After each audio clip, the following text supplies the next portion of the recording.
संस्थापकाय च धर्मस्य सर्वधर्मस्वरूपिणे अवतारवरिष्ठाय रामकृष्णाय ते नमः।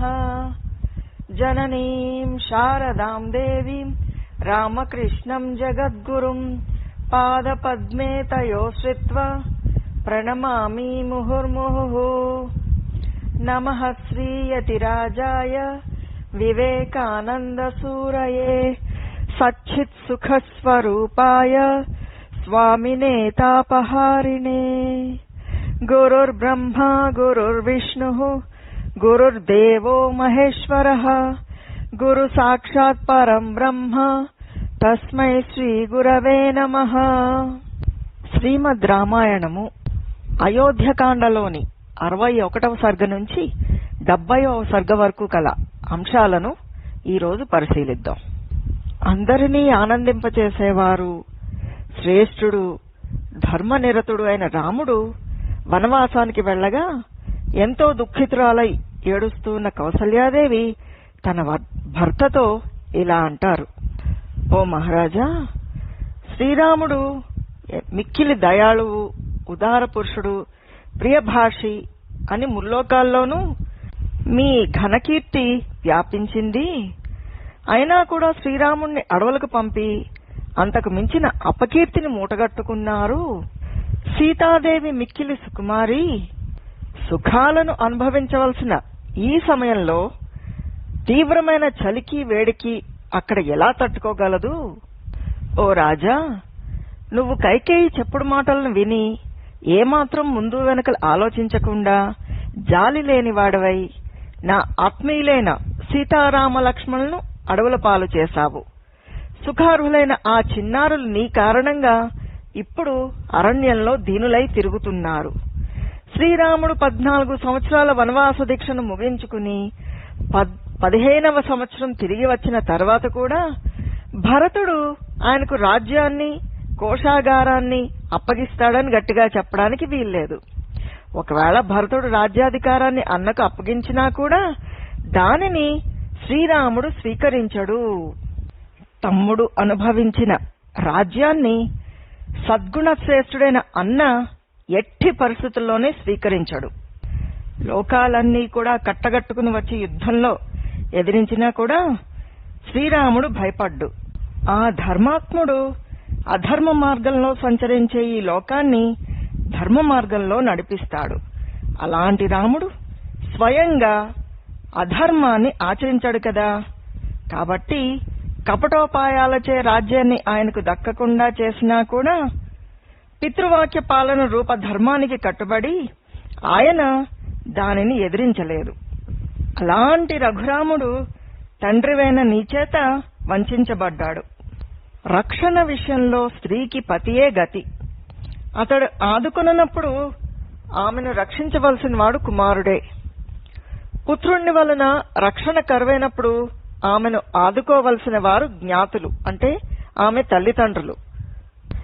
ఈ 3 మార్గాల్లో ఆమెకు ఆలంబన దొరకనప్పుడు ఇక వేరే మార్గం లేదు. నీవు ఆ కైకేయి చేతిలో కీల్బొమ్మవయ్యావు. అందువల్ల రక్షణ కోసం నేను నీ మీద ఆధారపడడం వృధా.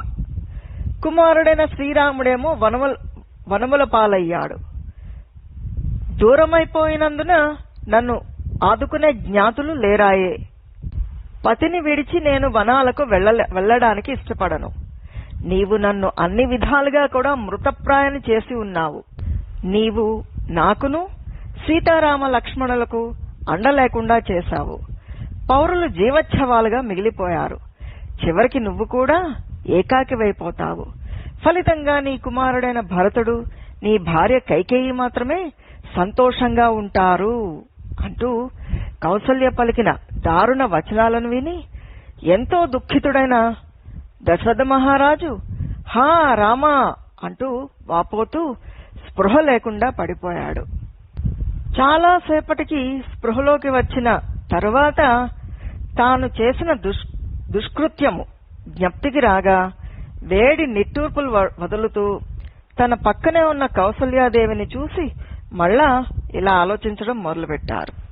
ఆ మహారాజుకు లోగడ శబ్దభేది బాణము ద్వారా తెలియక తానొక ఋషిపుత్రుడైన శ్రవణకుమారుణ్ణి చంపిన దుష్కృత్యము జ్ఞప్తికి వచ్చింది. అంతటా ఆయన కౌసల్యాదేవితో ఇలా చెప్పడం ప్రారంభిస్తారు. ఓ కౌసల్య, మానవుడు తాను చేసుకున్న పాపపుణ్య కృత్యాల ఫలితంగా తగిన రీతిగా సుఖదుఖాలను పొందుతాడు. ఒకానొకడు పువ్వులు పూసే కాలంలో మామిడి తోపును మోదుగ చెట్లను చూశాడు. సన్న పూతగల మామిడి వృక్షాలు చిన్న చిన్న పండ్లను ఇస్తాయని, పెద్ద పెద్ద పూలు గల మోదుగులు మహాఫలాలను ఇస్తాయని భ్రమపడి మామిడి చెట్లను నరికివేసి మోదుగ పాదులకు నీరు పెట్టాడు. ఫలించే కాలము రాగా అల్పమైన మోదుగకాయలను చూసి అతడు తన అజ్ఞానానికి దుఃఖపడ్డాడు. మనిషి కూడా తాను చేసే దుష్కార్యముల ఫలములను గురించి ఎరగక వరుసగా వాటిని చేసుకుంటూ వెళ్తాడు. తర్వాత వాటి ఫలితాలను అనుభవించవలసి వచ్చినప్పుడు మోదుగ చెట్లకు నీరు పోసిన వాడిలాగా పశ్చాత్తాపడతాడు. మామిడి వృక్షాలను ఛేదించి మోదుగ పాదులకు నీరు పోసే మూర్ఖులలో నేను ఒకడిని. కైకేయికి ప్రియాన్ని కూర్చడానికై శ్రీరాముణ్ణి యువరాజు పట్టాభిషేకము నిలిపివేసి ఫలాలను అందుకోబోయే అనువైన సమయంలో శ్రీరాముణ్ణి దూరం చేసుకుని ఇప్పుడు పశ్చాత్తాపడుతున్నాను. నేను యుక్త వయసులో ఉన్నప్పుడు ఈ రాజకుమారుడు శబ్దాన్ని బట్టి తన బాణప్రయోగంలో లక్ష్యాన్ని ఛేదించగల సమర్థుడు అని వాసికెక్కిన్నాను. ఆ వయసులో నేను ధనుర్ధారినై ఒక మహా పాపకృత్యాన్ని చేశాను. అప్పటికి ఇంకా మన వివాహం జరగలేదు. నేను యువరాజుగా ఉన్నాను. ఇంతలో నా మనస్సును ఆహ్లాదపరుస్తూ వర్ష ఋతువు వచ్చింది. ఆహ్లాదకరమైన ఆ కాలంలో వేటాడే అభిలాషతో ధనుర్బాణాలను ధరించి రథంపై సరయూ నదీ తీరానికి చేరుకున్నాను. రాత్రివేళ నీరు తాగడానికి నదీ తీరానికి వచ్చే అడవిదున్నను గాని ఏనుగును గాని ఇంద్రియ చాపల్యంతో చంపదలచిన వాడనై అక్కడ రహస్య ప్రదేశంలో విల్లు ఎక్కుపెట్టి పొంచి ఉన్నాను. ఆ సమయంలో నీటిలో కడవను ముంచుతున్న శబ్దము నాకు వినిపించింది. చీకటి అవడం వల్ల ఆ రేవు నాకు కనబడలేదు. కాని ఆ ధ్వని ఏనుగు నీరు తాగుతున్నట్లు కలిగే ధ్వనిలాగా నాకు తోచింది. ఆ ఏనుగును చంపదలచి శబ్దాన్ని లక్ష్యంగా చేసుకుని భయంకరమైన బాణాన్ని ఎక్కుపెట్టి ప్రయోగించాను. ఆ బాణము తగలగానే అక్కడి నుంచి ఒక మనిషి యొక్క హాహాకారాలు వినిపించాయి. ఎవ్వరికిని అపకారం తలపట్టని నా వంటి తాపసిపై ఈ బాణాన్ని కొట్టిందెవరు?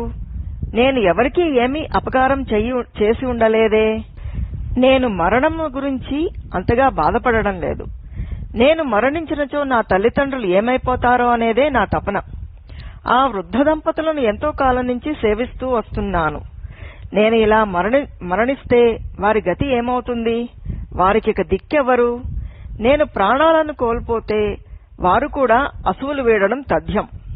ఇలా నన్ను, ముసలివారైన నా తల్లిదండ్రులను నిశ్చయబుద్ధి లేకుండా ఒకే ఒక్క బాణంతో హతమార్చిన పరమ మూర్ఖుడు ఎవరో గదా అన్న దీనాలాపనలు వినగానే ఎంతో దుఃఖితుడనయ్యి నా ధనుర్బాణాలను నేల జారవిడిచాను.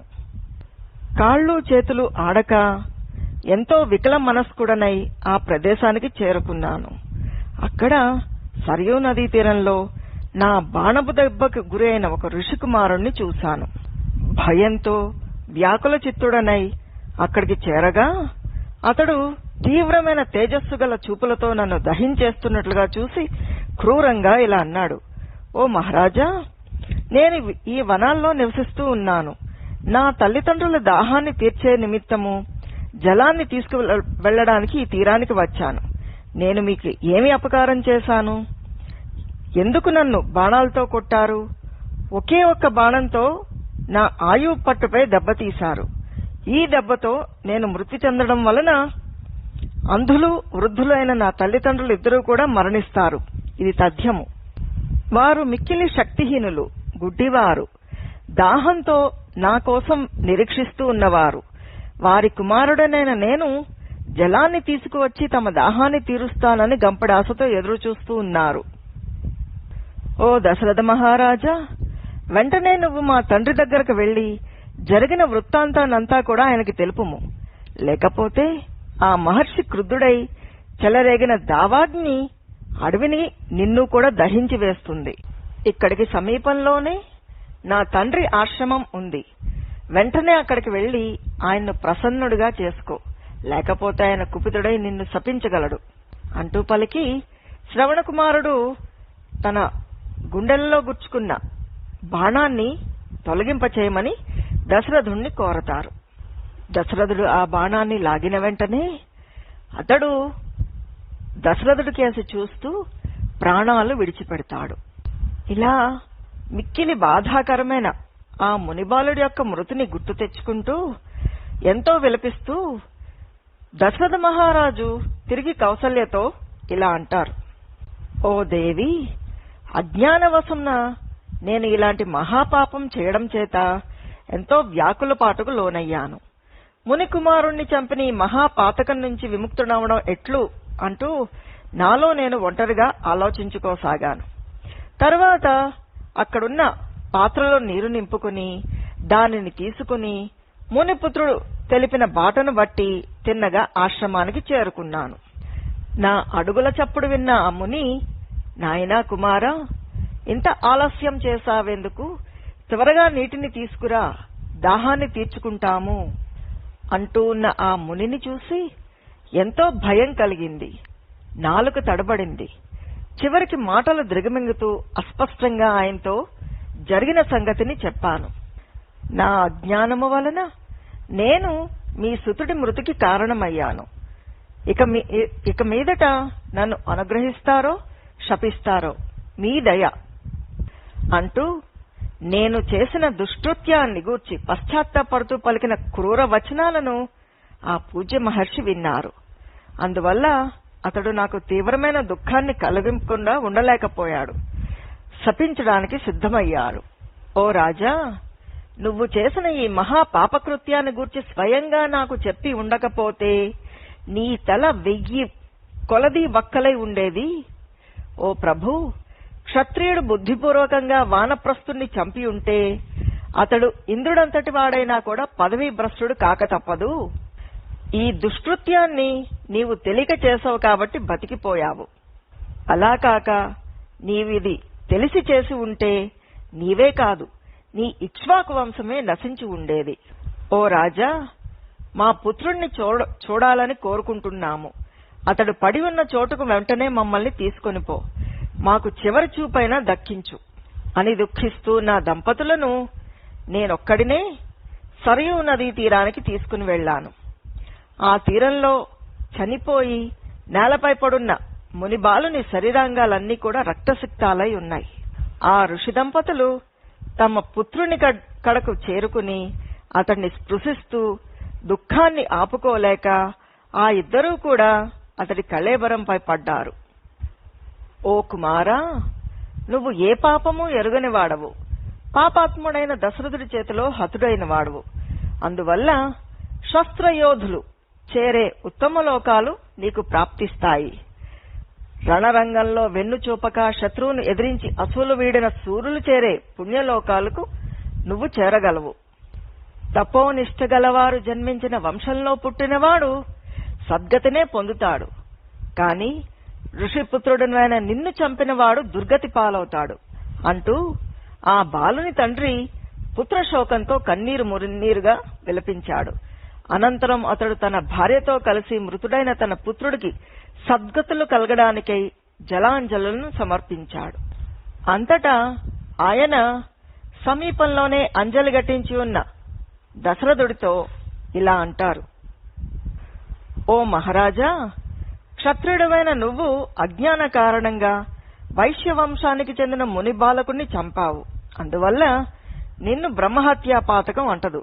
అయినప్పటికీ ప్రాణాంతకమైన భయంకరమైన ఇలాంటి పుత్రశోక రూప దుస్థితి నీకు ఈ జన్మలోనే కలుగుతుంది అంటూ ఈ విధంగా వారు దశరథుడికి శాపాన్ని ఇచ్చి కడు దీనంగా కొంతసేపటి తర్వాత చితాగ్నికి ఆహుతి అనర్చి దంపతులిద్దరూ కూడా స్వర్గస్థులయ్యారు. ఈ వృత్తాంతాన్నంతా కూడా కౌసల్యాదేవికి చెప్పిన దశరథుడు ఎంతో పశ్చాత్తాపానికి లోనవుతారు. ఇంకా ఆమెతో ఇలా అంటారు, ఓ దేవి, శ్రీరాముడికి పట్టాభిషేకం చేసి రాజ్యాధికారాన్ని అప్పగించవలసిన సమయంలో అలా చేయకపోగా ఇంకా నిష్కారణంగా ఆ రాఘవుణ్ణి నేను అడవుల పాలు చేయడం అనేది నిజంగా నాకు తగని పని. ధర్మాత్ముడైన శ్రీరాముడు పితృవాక్యాన్ని శిరసావహించి మారు పలకక తదనుగుణంగా నడుచుకోవడం అనేది అతడికే తగినది. అలాంటి ధర్మాత్ముడైన కుమారుడిని దూరం చేసుకున్న మూర్ఖుడైన తండ్రిని నేనొక్కడినే. తనను అడవుల పాలు చేసినా కూడా తండ్రిని పల్లెత్తు మాట అనని మహాత్ముడు ఆ శ్రీరాముడొక్కడే. నేను మరణించే లోపల నా రాముణ్ణి ఒక్కసారి స్పృశించాలనే కోరిక తీరుతుందా? లోకంలో మరణించే వారెవ్వరూ కూడా తిరిగి తమ ఆత్మీయులను చూడలేరు గదా. అయ్యో రాఘవ, మహాబాహు, నా గారాల తండ్రి, నన్నిక్కడ దిక్కులేని వాడిని చేసి ఎక్కడికి వెళ్లావు అని పలుకుతూ దశరథ మహారాజు కౌసల్య సుమిత్రల సన్నిధిలో ఇలా శోకిస్తూ తనువును చాలించారు. ఇలా దుఃఖపీడితుడై ప్రాణాలను విడిచిపెట్టారు. అంతటా కౌసల్య మొదలైన రాణుల ఆక్రందన ధ్వనులకు కైకేయి ప్రభుతుల ఏడుపులు పెడబొబ్బలు తోడుకాగా ఆ రాజభవనమంతా కూడా మళ్ళా ఒక్కసారిగా దద్దరిల్లిపోయింది. మహారాజు మరణించడంతో ఆ మందిరం భయంతో తత్తరపాటుతో కలత చెందిన పరిజనులతో నిండిపోయింది. అన్ని వైపుల నుంచి భరించలేని రోదన ధ్వనులు వినవచ్చాయి. రాజబంధువులందరూ కూడా ఆర్తులై పరితపిస్తూ ఉండిపోయారు. ఆ భవనంలో అంతటా కూడా ఆనందశూన్యమై దీనులతో దుఃఖితులతో నిండిపోయింది. దిగుల వాసిగాంచిన నరేంద్రుడు దివంగతుడైనట్లు తెలుసుకున్న అతని పత్నులందరూ కూడా మిక్కిలి దుఃఖితులై అతడి చుట్టూ చేరి భోరుమన ఏడవడం మొదలుపెట్టారు. వారు ఒకరి చేతులు మరొకరు పట్టుకుని దుఃఖంతో దిక్కులేని వారి వలె దీనంగా విలపించసాగారు. నిర్జీవుడై పడి ఉన్న తన పతిని చూసి కౌసల్య పరిపరి విధాలుగా శోకిస్తూ కన్నీరు కారుస్తూ తన పతిదేవుడి శిరస్సును ఒడిలోకి చేర్చుకుని కైకేయితో ఇట్లా అన్నారు, ఓ క్రూరురాలా, దుర్మార్గురాలా కైకేయి, నీ కోరికలు తీరాయి కదా, రాజును వదిలించుకున్నావు, ఇక నీకు అడ్డు చెప్పేవారెవ్వరూ లేదు. ఈ రాజ్యాన్ని నీ నెత్తిన పెట్టుకుని పో, ఈ రాజ్యభోగాలన్నీ నీ ఇష్టం వచ్చినట్టు అనుభవించు. నా రాముడు నన్ను విడిచి అడవుల పాలయ్యాడు, భర్త స్వర్గానికి వెళ్లారు, దుర్గమమైన మార్గంలో ఆత్మీయులందరూ వదిలిపెట్టిపోగా నిస్సహాయరాయలైన అబలలాగా ఒంటరిగా మిగిలిపోయాను. నాలో జీవించాలనే ఇచ్ఛ నశించిపోయింది. పతివ్రతనైన నేను మృతి చెందిన ఈ మహారాజుతో నేడే సహగమనం చేసదను. ఆయన దేహంతో పాటు నా తనువును కూడా చితాగ్నికి ఆహుతి చేయండి అంటూ పలికారు. పతి కళేవరంపై పడి ఎంతో దుఃఖంతో వెలిపిస్తున్న ఆ కౌసల్య సాధ్విని అక్కడి పరిచారికలు దూరంగా తీసుకుని వెళ్లారు. అంతటా వశిష్ఠాది మహర్షుల ఆదేశానుసారము అమాత్యులు ఆ రాజుగారి కళేబరాన్ని నూనెలో నింపినట్టి తొట్టెలో ఉంచారు. పిమ్మట వారు ఆ శవాన్ని భద్రపరచడం మొదలు సమస్త రాజకీయ కార్యక్రమాలను నిర్వర్తించారు. ధర్మాలను బాగా ఎరిగిన మంత్రులు పుత్రులెవ్వరూ దగ్గర లేకుండా రాజకళేబరానికి దహన సంస్కారాలు జరిపించడం ఇష్టం లేక దానిని ఈ విధంగా కాపాడారు. నగరంలోని స్త్రీలు పురుషులు గుంపులు గుంపులుగా చేరి భరతుని తల్లి అయిన కైకేయిని తిట్టిపోవడం మొదలుపెట్టారు. మహారాజు మృతి కారణంగా అయోధ్యానగర వాసులందరూ కూడా మనశ్శాంతిని కోల్పోయారు. ఆ రాత్రి క్షణమొక యుగంగా గడిచింది. మరుసటి రోజు సూర్యోదయం అనంతరం రాజకార్యాలను నిర్వహించే బ్రాహ్మణులందరూ కూడా సభకు వచ్చారు. మార్కండేయుడు, మౌద్గల్యుడు, వాసుదేవుడు, కశ్యపుడు, కాత్యాయనుడు, గౌతముడు, జాబాలి మొదలైన సుప్రసిద్ధ బ్రాహ్మణోత్తములందరూ అమాత్యులతో కలిసి రాజపురోహితుడు మునిశ్రేష్ఠుడు అయిన వశిష్ఠ మహర్షి సమక్షంలో తమ తమ సూచనలను వినిపించారు. రాజులేని రాజ్యంలో వ్యక్తులను వారి వస్తువాహనాది వివిధ సంపదలకు రక్షణ కరువవుతుంది. పెద్ద చేపలు చిన్న చేపలను తినేసినట్లుగా దుష్ట శక్తులు బలహీనులను దోచుకుంటారు. ప్రభువు లేని దేశంలో ప్రజలు జాతి మర్యాదలను, వర్ణాశ్రమ ధర్మాలను ఉల్లంఘిస్తారు. ఇంతవరకు రాజదండనలకు భయపడి ఉండిన నాస్తికులు ఈ పరిస్థితిని అదనుగా తీసుకుని శాసన భయం లేక విశృంఖలంగా ప్రవర్తిస్తారు. ధర్మాధర్మ విచక్షణ కలిగిన రాజు ప్రజలకు మంచి చెడ్డలను విడమర్చి చెప్పి వారిని వివేకం గలవారిగా చేస్తారు. అలాంటి రాజు లేని నాడు ప్రజలు అయోమయ స్థితిలో పడి దిక్కుతో చుచ్చని వారుగా అవుతారు.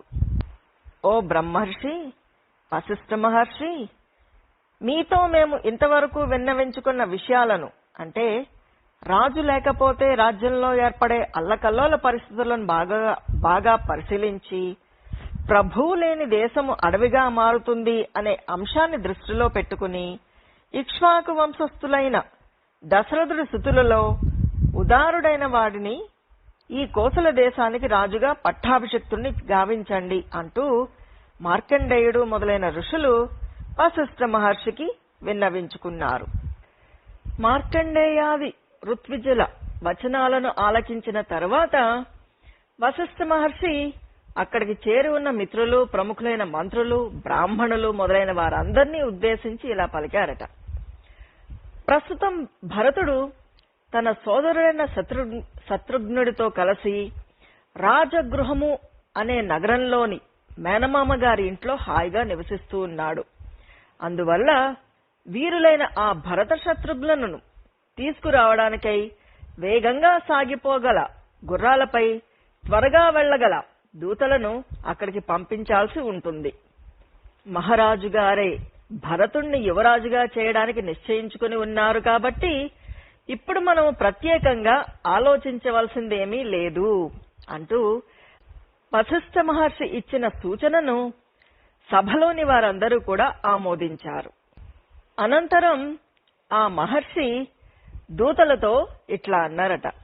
ఓ సిద్ధార్థ, విజయ, జయంత, అశోక, నందన, మీరందరూ చేయాల్సిన పనిని చెప్తాను వినండి. వెంటనే మీరు శీఘ్రంగా సాగిపోగల గుర్రాలపై రాజగృహానికి వెళ్ళండి.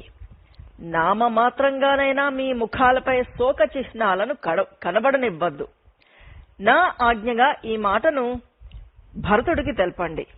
ఓ భరత, వంశ పురోహితుడైన వశిష్ఠ మహర్షి మంత్రులందరూ నీ క్షేమ సమాచారాలను కూర్చి అడిగారు.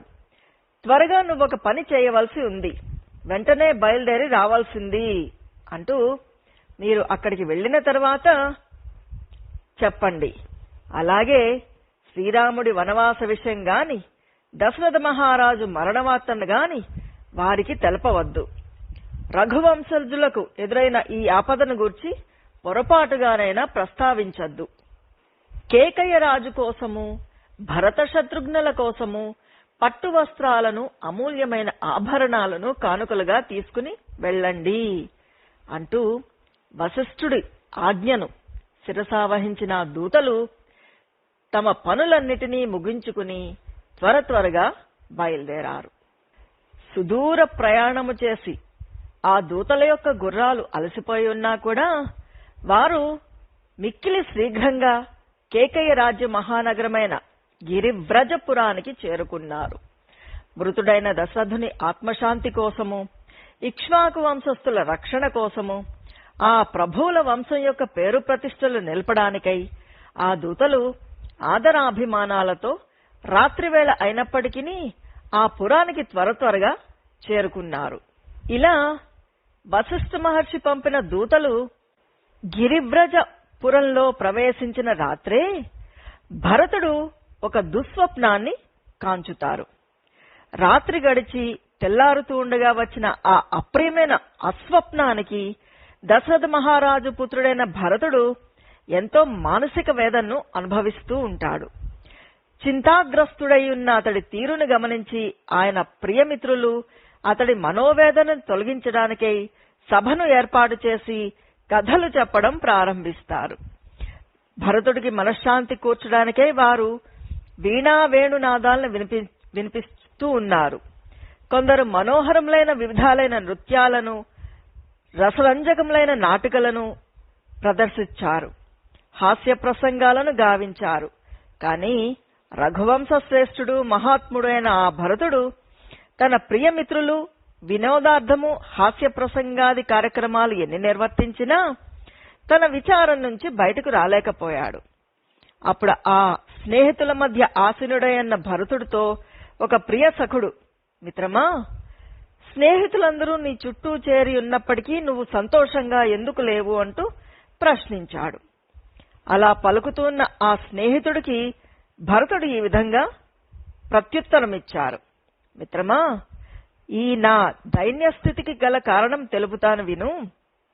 కలలో మా తండ్రి కనిపించారు. ఆయన శరీరమంతా కూడా మలినమై ఉంది, కేశాలు చెదిరి ఉన్నాయి.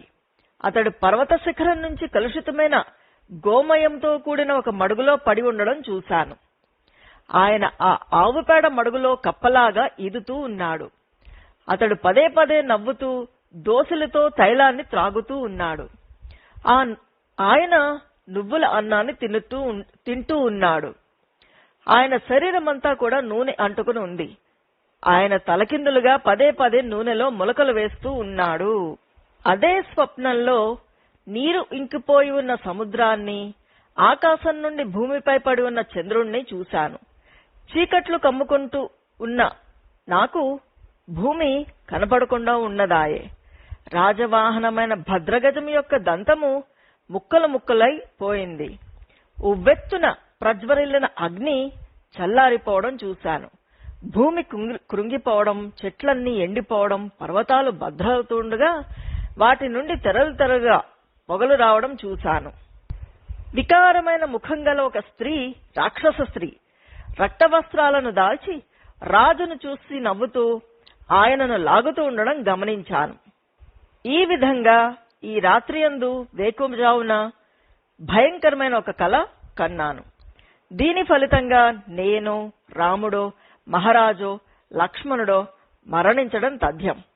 కలలో ఒక వ్యక్తి ఎంతో వడివడిగా పోగల గాడిదలను పూంచిన రథంపై వెళ్తున్నట్లుగా కనబడినా అతడు త్వరలో మరణించడం, అతడి చితి నుంచి లేచిన పొగలు లోకాన్ని చూడడం సంభవించవచ్చు. నాకు ఈ కల వచ్చిన కారణంగా నన్ను దైన్యము ఆవహించింది. అందువల్ల నేను మిమ్మల్ని ఆదరించకుండా ఉన్నాను. నా కంఠం మూగబోయింది, మనస్సు కలత చెందింది. నేను భయానికి లోనయ్యాను. దానికి కారణమేమిటో తెలియడం లేదు. నా నోట మాట రావడం లేదు. ఆ కారణంగా కృశించిపోతున్నాను. నాపై నాకే రోత కలుగుతూ ఉన్నది. అందుకు కారణమేంటో తెలియరావడం లేదు. కలలో చూసిన రాజుగారి యొక్క దుఃఖస్థితిని తలచుకొని ఎంతో భయగ్రస్తుడనయ్యాను. ఆ భయం ఇప్పటికీ నా హృదయం నుంచి తొలగిపోకుండా ఉన్నది అంటూ భరతుడు తన స్వప్న వృత్తాంతాన్ని గూర్చి తన మిత్రులకు వివరిస్తూ ఉండగా, అయోధ్య నుంచి వచ్చిన ఆ దూతలు దుర్భేద్యమైన పురద్వారాలు గల రాజగృహం అనే పేరుగల రమ్యమైన నగరంలోకి ప్రవేశించారు. వారి గుర్రాలు అలసిపోయి ఉన్నాయి. తమ దగ్గరకు వచ్చిన ఆ దూతలను కేకై మహారాజు, ఆయన కుమారుడైన యుధాజిత్తు ఆదర సత్కారాలతో గౌరవించారు. ఆ దూతలు అయోధ్యకు రాజు కానున్న భరతుని పాదములకు నమస్కరించి ఆయనతో ఇలా అన్నారు: నాయనా, ఓ భరత, వంశపురోహితుడైన వశిష్ఠ మహర్షి మరియు మంత్రులందరూ నీ క్షేమ సమాచారాలను కూర్చి ప్రస్తావించారు. అయోధ్యలో మీరు అత్యవసరంగా నిర్వర్తించవలసిన కార్యం ఒకటి ఉన్నది. కాబట్టి మీరు వెంటనే బయలుదేరాల్సి ఉంటుంది. ఓ రాజకుమారా, అమూల్యములైన ఈ వస్త్రాభరణాలన్నీ స్వీకరించండి. వీటిని మీ తాతగారికి, మేనమామకు సమర్పించండి. ఓ రాజపుత్ర, ఈ వస్త్రాభరణాలలోని 20 కోట్ల విలువగల రూప్యములు మీ తాతగారికి, 10 కోట్ల విలువగలవి మీ మేనమామ గారికి ఉద్దేశించబడినవి అంటూ ఆ దూతలు భరతుడితో చెప్పారు. బంధుమిత్రుల పట్ల ఎంతో ప్రేమానురాగాలు కల భరతుడు ఆ కానుకలన్నిటినీ స్వీకరించి మహారాజుకు, మేనమామకు వాటిని సమర్పించారు. తర్వాత అతిథి సత్కారాలతో, మృష్టాన్న భోజనాలతో ఆ దూతలను కూడా సంతృప్తిపరచారు. అంతటా భరతుడు ఆ దూతలతో ఇలా అంటారు: మా తండ్రి అయిన దశరథ మహారాజు కుశలమేనా? మహాత్ములైన రామలక్ష్మణులు క్షేమమే కదా? ధీమంతుడైన రాముడి యొక్క జననియు, ధర్మాన్ని బాగగా ఎరిగినది, దానిని అనుసరించేది, ప్రజలలో ధర్మాన్నే దర్శించేది పూజ్యురాలు అయిన కౌసల్యాదేవి క్షేమమే కదా? వీరులైన లక్ష్మణ శత్రుఘ్నుల యొక్క తల్లి, ధర్మజ్ఞురాలు, మా ముగ్గురు తల్లులలో మధ్యస్థయు అయిన సుమిత్రాదేవి కుశలమే కదా? స్వార్థపరురాలు, ఉగ్ర స్వభావము కలది, కోపశీల, అందరిలో తానే తెలివైన దానని అని భావించేది అయిన మా తల్లి కైకేయికి ఎలాంటి ఆపద లేదు కదా? ఆమె ఏమి చెప్పి పంపించింది అంటూ ఈ విధంగా అడిగేసరికి ఆ దూతలు సవినయంగా భరతుడితో ఇట్లా పలికారు: ఓ నరోత్తమా, అందరూ క్షేమమే. పద్మహస్తయైన లక్ష్మీదేవి నిన్ను వరించనున్నది. వెంటనే రథాన్ని అధిరోహించి బయలుదేరుము అంటూ భరతుడితో పలుకుతారు దూతలు. అంతటా భరతుడు తమ మాతామహుడైన కైకేయి మహారాజు వద్దకు వెళ్లి, ఓ మహారాజా, దూతల సందేశాన్ని అనుసరించి నేను మా తండ్రి గారి దగ్గరికి వెళతాను. మీరు నన్ను స్మరించినప్పుడు నేను వెంటనే మీ వద్దకు వచ్చి వాలతాను అంటూ అభ్యర్థిస్తాడు. అది విన్న కేకయ్యరాజు రఘువరుడైన ఆ భరతుణ్ణి మూర్ధవాన్ని మూర్కొని అతడితో శుభవచనాల్ని పలుకుతాడు. నాయనా కేకయ్య అనుంగపుత్ర, సంతోషంగా వెళ్ళిరా. మీ తల్లిదండ్రుల క్షేమాన్ని గురించి అడిగినట్లుగా చెప్పు. కుల పురోహితుడైన వశిష్ఠ మహర్షి మొదలైన బ్రాహ్మణోత్తముల కుశలములు అడిగినట్లుగా చెప్పు. నాయనా, గొప్ప ధనుర్ధారులు మీ సోదరులు అయిన రామలక్ష్మణులను కూడా అడిగినట్లు చెప్పు అంటూ చెప్తారు కేకయ్య మహారాజు. తనకు వచ్చిన దుస్వప్న కారణంగా దూతలు తొందర పెట్టడం చేత భరతుని హృదయము అంతులేని చింతకు లోనైంది. మిక్కిలి శుభలక్షణ సంపన్నుడైన భరతుడు తన నివాస భవనానికి వెళ్లి అక్కడ మాతామహి మొదలైన వారి అనుమతిని తీసుకుని తర్వాత చతురంగ బలాలతో కూడి చక్కని రాజమార్గాన్ని అనుసరించాడు. బుద్ధిమంతుడు, శుభలక్షణ సంపన్నుడు అయిన భరతుడు ఆ రాజమార్గాన్ని దాటి రాజప్రసాదంలోని ఒక మహాభవనాన్ని చూశాడు. వెంటనే అందులోకి ప్రవేశించాడు. అప్పుడతన్ని ఎవరూ నివారించలేదు. తరువాత ఆ భరతుడు శత్రుఘ్న సహితుడై మాతామహుడైన కేకయ్య రాజు అనుమతిని, మేనమామయైన యుధాజిత్తు యొక్క ఆమోదాన్ని పొంది రథంపైకెక్కి అయోధ్యకు బయలుదేరాడు. రథంపై భరతుడు వెళ్తూ ఉండగా దూతలు రత్నాలు పొదిగిన శతాధిక రథాలను సమకూర్చుకుని ఒంటెలు, వృషభాలు, గుర్రాలు మొదలైన బలాలతో ఆయన్ను అనుసరించారు. మిక్కిలి ధైర్యశాలి, శత్రువులు లేనివాడు అయిన భరతుడు అంగరక్షకులు వెంటనుండగా చతురంగ బలముల రక్షణలో శత్రుఘ్నుడితో కలిసిన వాడై ఇంద్రలోకము నుంచి బయలుదేరిన సిద్ధుని వలె తాతగారి ఇంటి నుంచి బయలుదేరాడు.